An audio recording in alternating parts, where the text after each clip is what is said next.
we end it here. Here's a first look It's Salem Season 2.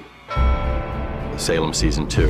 Which war? First question people are always asking is, well, which war, you know, who's at war? And the real question is, who's not at war? It's a more complex narrative this year. The plague plays a big role on Salem. The grand rite that Mary Sibley was implementing last year actually results in a supernatural bioweapon.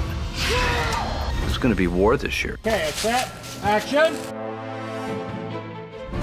This season, Mary has found herself in exactly the same place she started in Season 1. She's come into her own and she's in power, but everyone's trying to strip her of it. She doesn't trust anyone. Hey, Mark. Tituba, Mercy, and in Season 2, it's kind of the beginning of Mary's war. Salem will be ours soon. Isn't that the best revenge? Sometimes the best revenge is revenge. Right away in Season 2, Mercy kind of oversteps her bounds. Mary Sibley went behind her back and killed all her friends. Now it's time to pay. You alone know the truth. If you defy me, only horror awaits you. John Alden in Season 1. He's shot and left for dead. She believes him dead, but there's a part of her that still thinks, well, what if? And you wonder why we don't trust you. Season 2, John is on a bloodthirsty quest to end any witch's life. I intend to kill every last devil-loving witch. Cotton Mather, you return here to Boston 6 weeks later, leaving in your wake a full-blown witch panic. For Cotton, the stakes are high. I mean, the grand rite was completed. Hell could possibly be on Earth. The witch pox that's invaded Salem was the result of the witch's grand rite in Season 1. It's so great to be back in Salem again. Back in the most amazing costumes and in the most amazing set. It's so atmospheric and it just takes you right back in. All our new characters are very mysterious. Dr. Wainwright, played by Stuart Townsend, certainly falls into that bag. Often the most fearsome landscapes are hiding the most succulent gardens. We're so fortunate to have Lucy Lawless on the show. Part of the key for the Countess is discovering Mary Sibley, the most curious creature of all. If and when she comes to Salem, I don't think Mary's going to be happy about it. Who are you? Last of the true witches. She's going to bring a whole new level of evil into this witch war of Salem. Salem is fighting for its life. The war is on. The battle has begun, and the front line is in Salem. Kill them all! Nobody's safe.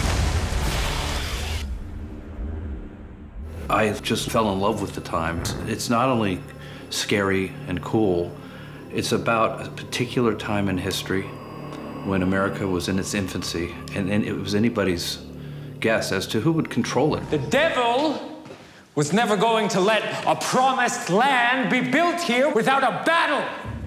And witches, armed with deadly malice, are the most malignant and insidious weapons in that battle. Salem is a small frontier community. People are working class folk, very small homes, minimal standards of living. Most people are living in one room. Imagine a family of 8 or 10 people having one bedroom to live in, and the kids sleeping on the floor in the kitchen maybe. And in the winter where you may not have enough firewood, houses tend to be quite cold. You don't have the modern conveniences. It's a pretty rough, Spartan, basic life. Of course, people in Massachusetts in the 17th century are Puritans, which means everything in 1692 was seen as being part of their faith, part of their religion. It is hard for even the most devout person today to understand just how all-encompassing religion was. The devil was real. He could affect changes in the physical universe. He could tempt women into sin. They had a very literal sense of the ways that evil could be brought to bear in their everyday lives. In fact, the most famous book that talks about Salem is written by a very famous Puritan theologian named Cotton Mather. And he wrote a book called The Wonders of the Invisible World. You can't underestimate how brilliant Cotton Mather was. Probably the smartest man on earth at that time. I mean, a guy who was done at Harvard by the time he was like 14. A guy who could speak 8 languages, including several Indian languages, self-taught all of them, from ancient Greek to Abenaki. I mean, brilliant. He loved science, but at the time, to love science is to be almost a heretic, because everything about the natural world should be in the Bible. But there's this insatiable curiosity inside of Cotton to understand the world in ways that go beyond Bible verses, or in ways that help understand those Bible verses even more. Cotton Mather was the junior minister of the Second Church of Boston, along with his father, Increase Mather. He is frequently held up as a boogeyman in this whole thing. Fear no man's war, for only a war from hell could destroy Salem. This was a time and a place and a group of people that believed in God and believed in the devil. The world didn't just believe in magic and the supernatural, but held it to be absolute fact. Such absolute fact that it was actually written into law. The devil could be lurking anywhere, and the devil doesn't want a town to be built that represents God. So in their mind, they were spiritual warriors in a new place where there was no protection from anyone else. He was describing the way that the devil was stalking around the edges of the Christian community that they were trying to establish in New England. There was a hideous war going on just outside Salem, and those were the French and Indian Wars. Most of the settlements of New Hampshire and Maine have been attacked. Most of the settlements in Maine have actually been destroyed. A lot of people living in Salem Village have family members who are refugees from that community. It's a very tense situation because it really looks like the Native Americans and their French allies up in Canada might actually drive all of the New Englanders back into the sea, back to England. And what do you think, Captain Alden? The Indians? They're so mysterious. Soulless savages. It's an alien civilization to the English settlers. The assumption that other gods, other forms of worship are really the devil's delusions, so the devil's behind that. Once there's a town on the frontier is burned and people are kidnapped and taken hostage, that doesn't give confidence to anybody. And it sends a lot of refugees from those outlying towns, many of which are abandoned at this point, into Boston and Salem. People in Salem are under tremendous stress. They are in a constant state of panic. People saw phantoms of French soldiers and Native American warriors invading the town. They weren't there. They were so panicked they were imagining this. Many of the afflicted girls, like Mercy Lewis, had lived on the frontier and clearly were suffering what we would consider today to be post-traumatic stress. I can't see their faces. Like there's these heads of animals, like a stag. Mercy Lewis, she's based on the very first victim of Malice, the one whose possession led them to start trying to unravel who are the witches amongst us. Certainly Mercy Lewis, by our standards today, was a very troubled young woman. She seems to be drawn by an invisible force into the fire as she's possessed. Why the witches chose her is because she's the Reverend's daughter. So, of course, anybody would listen to someone who is so pure. Of course, she's not really pure. Why won't you tell me their names? She won't let me. She? Who is she? In a society where children were meant to be seen and not heard, this gave them a chance to really sort of act outside their traditional character. I think Mercy definitely gets drunk off of the power. No women were allowed to speak unless they were spoken to. So it's a complete turnaround. Sometimes we jokingly refer to her as the 17th century Lindsay Lohan, the first American celebrity, tabloid sort of celebrity. There's a part of the story that is about young people, especially young girls, suddenly being empowered to turn on their elders and destroy them. She will show us the witch.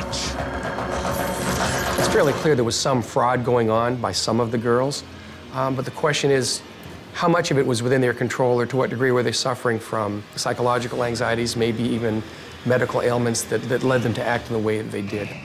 She's clearly touched in the head. She needs a doctor, not your prayers. In Season 2 of Salem, we want to raise the stakes and expand the world. It's a more complex narrative this year. We sent you to Salem with the case of one disturbed girl who might have been haunted by a witch, and now, 6 weeks later, we got 13 people hung. We got a full-blown witch panic. In Season 2 of Salem, we want to raise the stakes and expand the world. It's a more complex narrative this year. We sent you to Salem with the case of one disturbed girl who might have been haunted by a witch, and now, 6 weeks later, we got 13 people hung. We got a full-blown witch panic. Despite, or even because of our relentless efforts, the witches completed their dreaded grand rite. This year, Salem's been ravaged by the plague. Salem is more paranoid, and people won't come out of their houses. We're using it to tap into the reality of history, the role smallpox played in the development of early pre-colonial America. Just a few years before the witchcraft outbreak, there was a smallpox epidemic in the region. Smallpox broke out around this time. What if we found out the witches made that? The plague is released, it's a pox. Something like a pox or a plague is not to be understood as a natural occurrence, but precisely as the definition of some divine intent. God has given us a clear sign that we have offended him. You know, plague is not an ordinary disease. It's a social disease. We have a hard time imagining what it was like, the level of disease. I mean, the Ebola outbreak that's been recently in the news gives us some level of understanding of what people endured on a semi-regular basis in the early modern period. Something as intense as a plague to take over a population, it's horrible and it's devastating. People really feared epidemic disease. Don't go in there. Who's down there? Death. There was little understanding of disease and how it spread. Often the cures were exactly the wrong thing to do. 17th century Europeans are not their best friends when it comes to just things like public health. You know, they pollute their rivers. They don't drink water.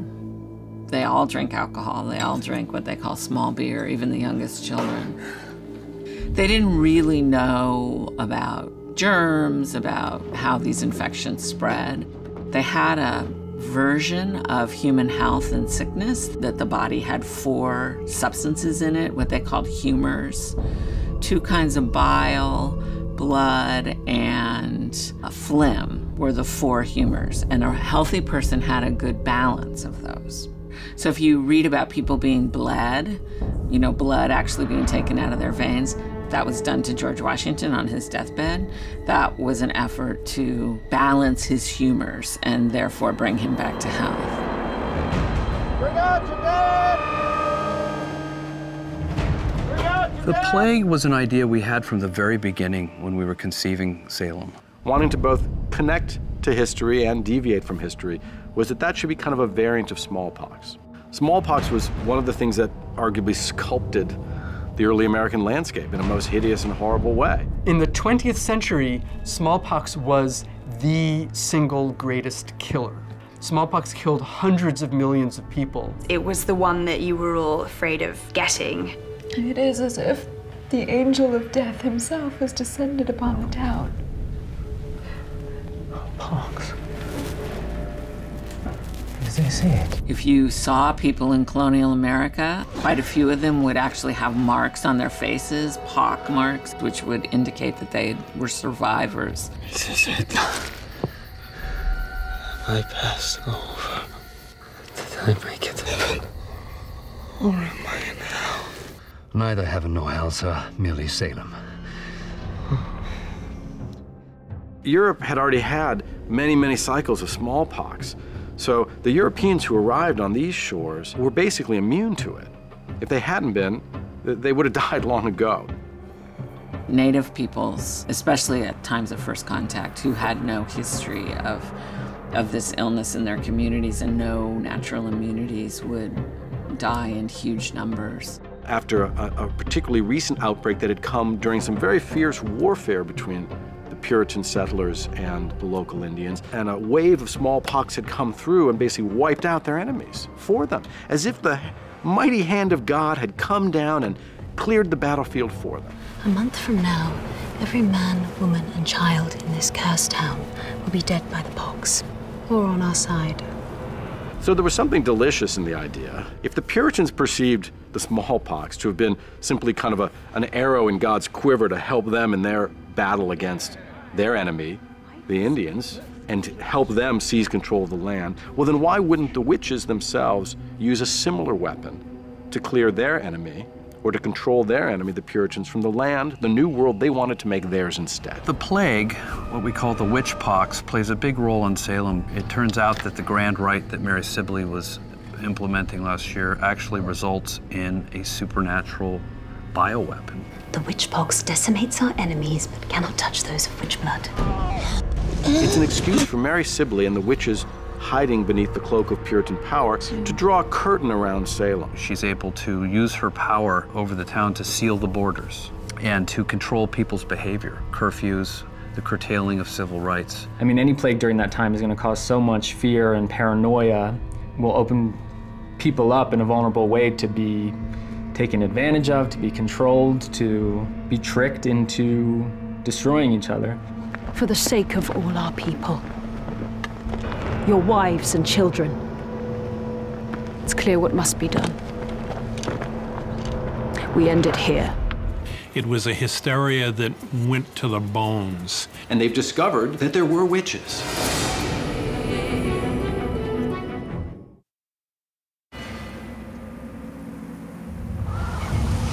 Who are you? Oh, my dear, I have had so many names. Hecate, Medea, Bathory are just a few. I'm the swallower of souls, she who flowers from her own wounds. I'm the last of the first, the last of the true witches. And one of the things that makes witch trials interesting is because they're examples of women, in particular, acting out. This is a very patriarchal society where fathers run the household, where ministers symbolically lead the community. Women who were accused as witches tended to subvert those hierarchies, often by claiming more power for themselves. In a very rigid, hierarchical Puritan society, ordered strictly along class, gender lines, and race lines. The witchcraft that we see in Salem is really part of a phenomenon in European society and her colonies called the Great Age of Witch Hunts. And between roughly 1400 and 1750, about 100,000 people are accused of witchcraft. Probably a little more than half of them are actually executed for the crime. Very quickly, the accusations begin to spread to other members of the community, including community members who were very well respected. So I was really excited about the opportunity to look at the whole European witchcraft movement that led to all the burnings and everything. And they've discovered that there were witches. And this can't be said often enough. There were witches. That does not mean that all those people terribly burned and hung and tortured were not innocent. They, by and large, were. But nobody had ever stopped to say, but wait a second. In this era, there are people who consider themselves to be witches, and many of them were the Puritans. The show has kind of opened up my eyes to understanding that Salem represents fear and mania and hysteria. There were creaks and sounds in the woods. There were things that people were unfamiliar with. They must have had an immense fear that the devil was there trying to destroy them. It was a hysteria that went to the bones. And in the case of Salem, our show, the witches are creating the hysteria and exploiting it to full effect. In a way, you can't even say what genre this is, because it's the kind of pure adventure story that has every genre within it. There isn't really anything like this series on at the moment that I've seen. The supernatural in it is so dark and so edgy. It's dark in its subject matter, it's dark in the writing, and it's also dark visually and physically. The show was lit mostly by candlelight and flame light. Working on Mary, she really is just sort of a modern woman in this society, apart from the killings. Mary Sibley was, for me, one of the first little threads in the known story of Salem that I kind of pulled and then was like, whoa, wait, and pretty soon the whole fabric of what you think you know has unraveled to reveal a completely different picture behind. And Mary Sibley was that thread. Because I was reading in the transcripts of the trials, and it's mentioned in passing that a very proper Puritan woman named Mary Sibley playing with this kind of folk magic, and that was like the opening clue to me to think, wow, maybe there's a whole other door into this which might illuminate what really happened there. How can you hope to build a new world on the corpses of the innocents who live in this one? There is no world, new or old, not founded on bones and blood. Imagine a world free of the violent hypocrisy and oppression of the Puritans. Freedom of thought, belief and feeling. This is our chance. A moment when the future of this land is utterly in doubt. Ideas are almost more dangerous than diseases when it comes to changing the face of a nation. Ideas are the most contagious thing there are, there's no doubt. And when one talks about how dangerous it is to label something as a disease, ideas are the ones that most frequently have been that way. The game of telephone, it's like whispering secrets, you know, it's, and then once again, you didn't hear that original whisper, and you've changed it to what you'd like to hear or not like to hear. In America, history is our mythology. We have George Washington, we have Daniel Boone, we have Davy Crockett, who are historical figures who we also have told clearly, purely mythic stories about. You're not going to learn about what it was from us, and they're going to see history played with as mythology. But hopefully also, even the fun wrongness of it will send them to find out what it is. No character is sacred. Anyone that you grow attached to could die at any moment. If people enjoyed season 1, they'll only be more impressed with season 2.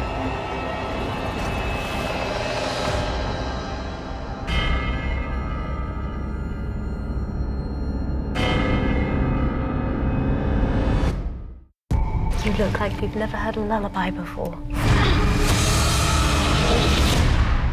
If that diamond ring turns brass, have you found what you were looking for? Mother's gonna buy you a looking glass.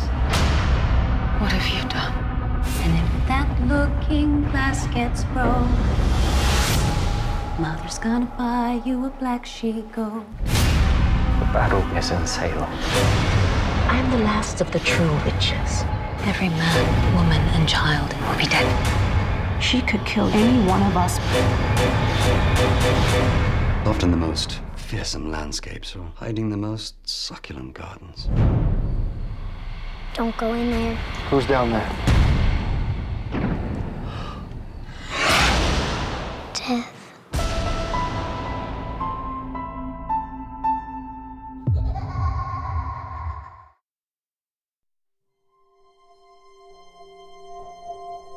Thank you.